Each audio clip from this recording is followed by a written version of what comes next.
आइए दोस्तों, हमारे चैनल पर आपका स्वागत है। आज हम बताएंगे कलयुग के बारे में। कलयुग कैसे खत्म हो, जान लो कलयुग की समाप्ति कब और कैसे होगी। मैं पिछले 20 सालों से गुरुदेव सियाग सिद्ध योग कर रहा हूँ।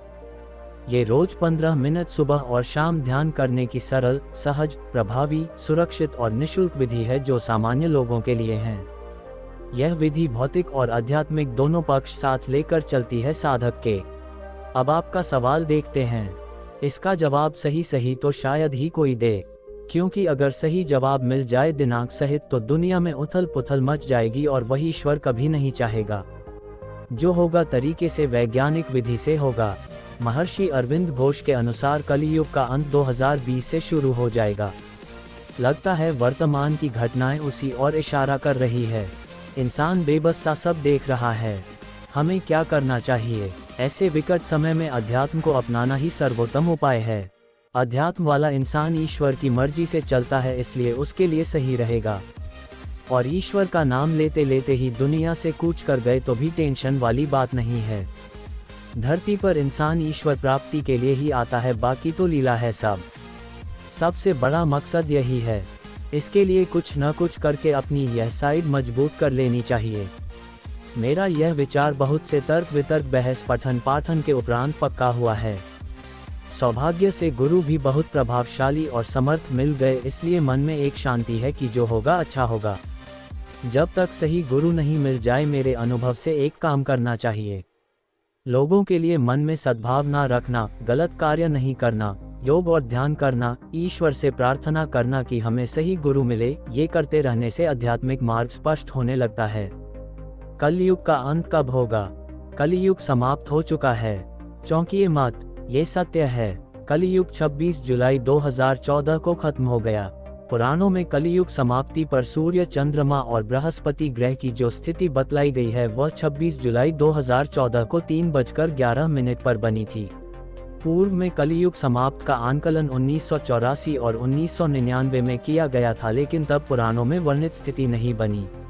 1999 में कलियुग के 4,32,000 दिन पूरे हो रहे थे, जिससे कई विद्वान इस वर्ष कलियुग समाप्त मान रहे थे। 1000 वर्ष पूर्व पृथ्वी के परिक्रमा पथ बदलने से साल 365 दिन का हो गया, जबकि पहले साल के 360 दिन होते थे।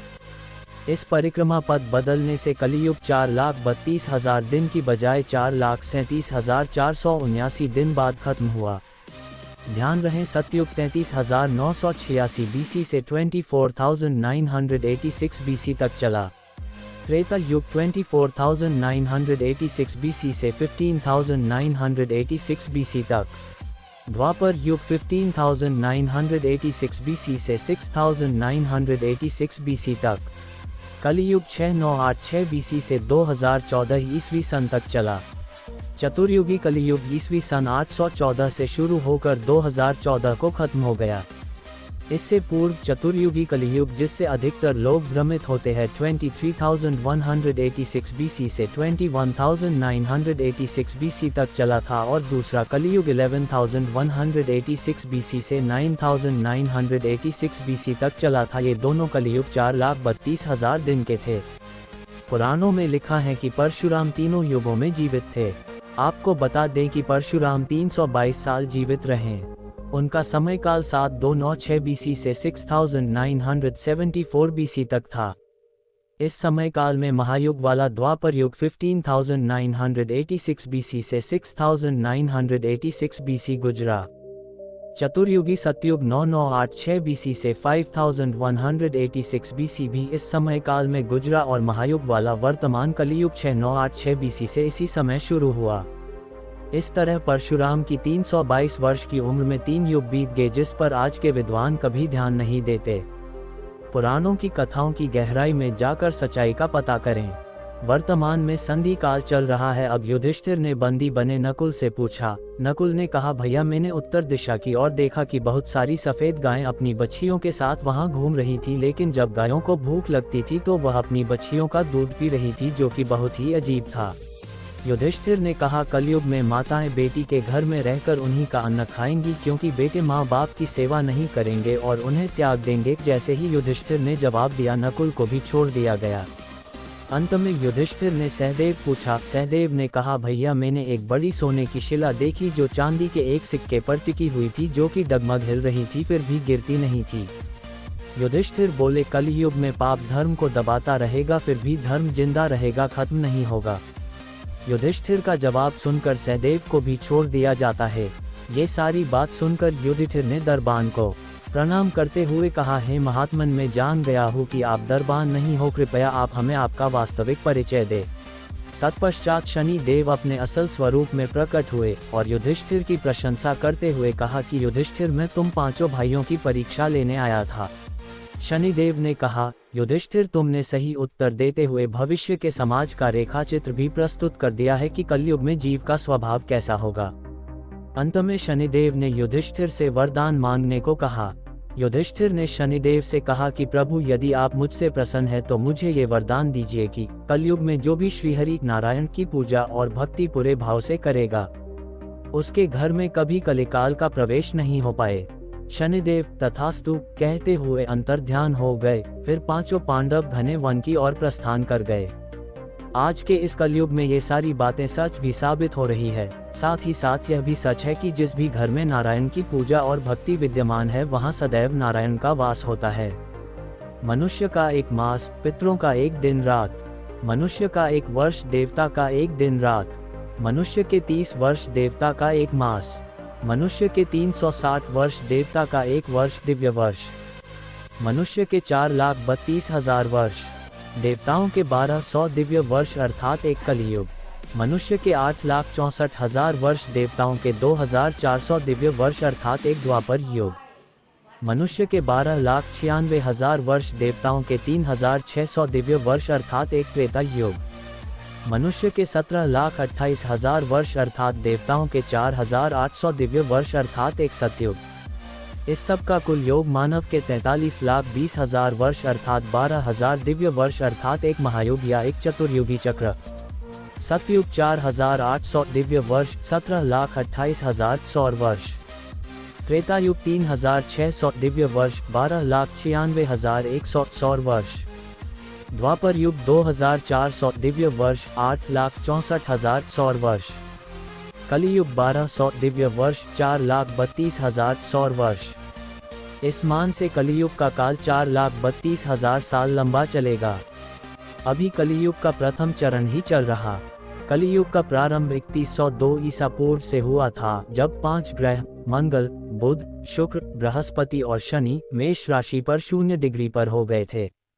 इसका मतलब 3102 + 2016 = 5118 वर्ष कलियुग के बीत चुके हैं और 4,26,882 वर्ष अभी बाकी है। मनुष्य की औसत आयु 20 वर्ष ही रह जाएगी।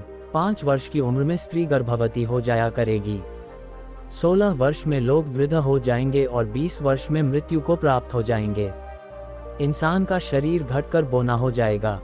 ब्रह्मवैवर्त पुराण में बताया गया है कि कलियुग में ऐसा समय भी आएगा जब इंसान की उम्र बहुत कम रह जाएगी, युवावस्था समाप्त हो जाएगी। कली के प्रभाव से प्राणियों के शरीर छोटे छोटे, क्षीण और रोगग्रस्त होने लगेंगे। श्रीमद् भागवत के 12 स्कंद में कलयुग के धर्म के अंतर्गत श्री सुखदेव जी परीक्षित जी से कहते हैं, ज्यों ज्यों घोर कलयुग आता जाएगा, त्यों त्यों उत्तरोत्तर धर्म, सत्य, पवित्रता, क्षमा, दया, आयु, बल और स्मरण शक्ति का लोप होता जाएगा। अर्थात लोगों की आयु भी कम होती जाएगी जब कलिकाल बढ़ता चला जाएगा।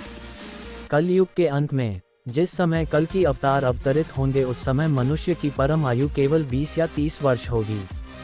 जिस समय कल की अवतार आएंगे, चारों वर्णों के लोग शूद्रों बोने के समान हो जाएंगे। गौएं भी बकरियों की तरह छोटी छोटी और कम दूध देने वाली हो जाएगी। क्या खाएगा मनुष्य? कलयुग के अंत में संसार की ऐसी दशा होगी कि अन्न नहीं उगेगा। लोग मछली मांस ही खाएंगे और भेड़ व बकरियों का दूध देंगे। गाय तो दिखना भी बंद हो जाएगी, होगी तो वह बकरी समान होगी। एक समय ऐसा आएगा जब जमीन से अन्न उपजना बंद हो जाएगा, पेड़ों पर फल नहीं लगेंगे। धीरे धीरे ये सारी चीजें विलुप्त हो जाएंगी। गाय दूध देना बंद कर देगी। कैसा मनुष्यों का स्वभाव? स्त्रियां कठोर स्वभाव वाली व कड़वा बोलने वाली होंगी। वे पति की आज्ञा नहीं मानेंगी। जिसके पास धन होगा उसी के पास स्त्रियां रहेगी। मनुष्यों का स्वभाव गधों जैसा दुस्सह, केवल गृहस्थी का भार ढोने वाला रह जाएगा। लोग विषयी हो जाएंगे, धर्म कर्म का लोप हो जाएगा, मनुष्य जपरहित नास्तिक व चोर हो जाएंगे, सभी एक दूसरे को लूटने में रहेंगे। कलियुग में समाज हिंसक हो जाएगा, जो लोग बलवान होंगे उनका ही राज चलेगा, मानवता नष्ट हो जाएगी, रिश्ते खत्म हो जाएंगे, एक भाई दूसरे भाई का ही शत्रु हो जाएगा, जुआ, शराब, परस्त्रीगमन और हिंसा ही धर्म होगा। पुत्र पितृवध कृत्वा पिता पुत्रवध तथा निरुद्वेगो बृहद्वादी न निंदामुपल्प्स्यते मलेच्छीभूत जगत सर्व भविष्यति न संशय हस्तो हस्तम परिमुषेद युगान्ते समुपस्थिते। पुत्र पिता का और पिता पुत्र का वध करके भी उद्विग्न नहीं होंगे। अपनी प्रशंसा के लिए लोग बड़ी बड़ी बातें बनाएंगे किंतु समाज में उनकी निंदा नहीं होगी। उस समय सारा जगत मलेच्छ हो जाएगा, इसमें संशय नहीं। एक हाथ दूसरे हाथ को लूटेगा। कलियुग में लोग शास्त्रों से विमुख हो जाएंगे, अनैतिक साहित्य ही लोगों की पसंद हो जाएगा, बुरी बातें और बुरे शब्दों का ही व्यवहार किया जाएगा। स्त्री और पुरुष दोनों ही अधर्मी हो जाएंगी। स्त्रियां पतिव्रत धर्म का पालन करना बंद कर देगी और पुरुष भी ऐसा ही करेंगे। स्त्री और पुरुषों से संबंधित सभी वैदिक नियम विलुप्त हो जाएंगे। महाभारत में कलियुग के अंत में प्रलय होने का जिक्र है, लेकिन ये किसी जल प्रलय से नहीं बल्कि धरती पर लगातार बढ़ रही गर्मी से होगा। महाभारत के वन पर्व में उल्लेख मिलता है कि कलियुग के अंत में सूर्य का तेज इतना बढ़ जाएगा कि सातों समुद्र और नदियां सूख जाएंगी। संवर्तक नाम की अग्नि धरती को पाताल तक भस्म कर देगी। वर्षा पूरी तरह बंद हो जाएगी, सब कुछ जल जाएगा। इसके बाद फिर 12 वर्षों तक लगातार बारिश होगी, जिससे सारी धरती जलमग्न हो जाए। युधिष्ठिर ने बंदी बने नकुल से पूछा। नकुल ने कहा, भैया मैंने उत्तर दिशा की ओर देखा कि बहुत सारी सफ़ेद गायें अपनी बच्चियों के साथ वहां घूम रही थी, लेकिन जब गायों को भूख लगती थी तो वह अपनी बच्चियों का दूध पी रही थी, जो कि बहुत ही अजीब था। युधिष्ठिर ने कहा, कलयुग में माताएं बेटी के घर में रहकर उन्हीं का अन्न खाएंगी, क्योंकि बेटे माँ बाप की सेवा नहीं करेंगे और उन्हें त्याग देंगे। जैसे ही युधिष्ठिर ने जवाब दिया, नकुल को भी छोड़ दिया गया। अंत में युधिष्ठिर ने सहदेव पूछा। सहदेव ने कहा, भैया मैंने एक बड़ी सोने की शिला देखी जो चांदी के एक सिक्के पर टिकी हुई थी, जो कि डगमग हिल रही थी फिर भी गिरती नहीं थी। युधिष्ठिर बोले, कलियुग में पाप धर्म को दबाता रहेगा, फिर भी धर्म जिंदा रहेगा, खत्म नहीं होगा। युधिष्ठिर का जवाब सुनकर सहदेव को भी छोड़ दिया जाता है।